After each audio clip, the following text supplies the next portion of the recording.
What if I told you that one of the greatest empires in human history ruled millions of people without money, without iron, without written language, and still built cities that modern engineers struggle to explain?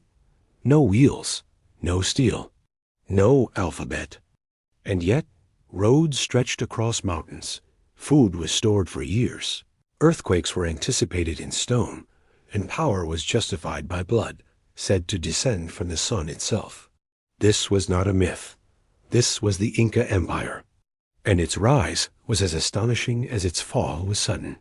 Long before Europeans ever imagined the Andes, the Incas forged the largest empire the Americas had ever known. They called it Tawantinsuyu, the land of the four quarters, a state so vast it spanned over 4,000 kilometers from modern-day Colombia to central Chile.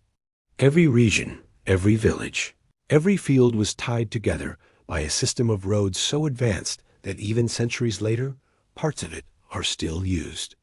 Stone highways carved into cliffs, suspended bridges woven from grass, stairways climbing mountains like veins of civilization itself. According to Inca belief, their origins were divine. The sun god Inti looked upon a chaotic world and sent his children to bring order. From the waters of Lake Titicaca emerged Manco Capac and Mama Oclo, carrying a golden staff. Where the staff sank effortlessly into the earth, there they founded Cusco, a navel of the world. From that sacred city, the Incas believed, civilization radiated outward. This origin story was not symbolic propaganda. It was law. The ruler, the Sepa Inca, was not chosen. He was born a god. Expansion followed, at first slowly, then relentlessly. Some peoples were absorbed peacefully, promised protection and food security. Others resisted and were crushed. The Inca army was enormous, disciplined, and terrifyingly efficient.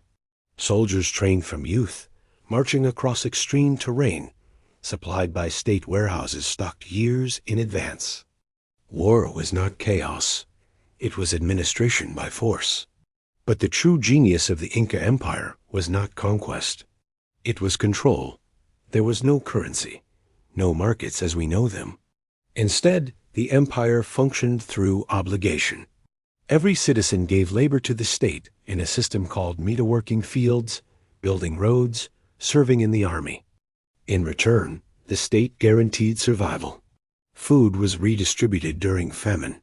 The elderly were cared for. Orphans were fed. In a world without money, the Incas achieved something radical: stability. Without writing, they recorded information using quipus, complex systems of knotted cords whose colors, positions, and spacing encoded data. For centuries, scholars believed these were simple accounting tools. Today, many suspect they held far more, perhaps histories, laws, even stories. A language of knots still waiting to be fully understood. Then there is their architecture.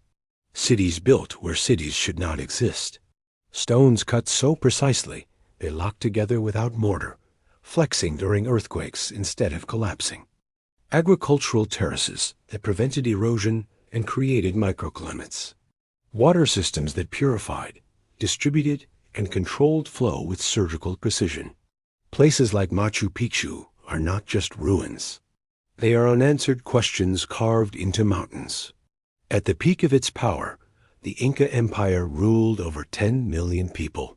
And yet, beneath the surface, cracks were forming. A devastating civil war erupted between two brothers, Huáscar and Atahualpa, tearing the empire apart from within. When Atahualpa finally emerged victorious, the land was exhausted, divided, and vulnerable. That was the moment history turned. In 1532, a small group of foreigners arrived, bearded men in metal armor, riding animals no one had ever seen before. Horses. Their leader was Francisco Pizarro.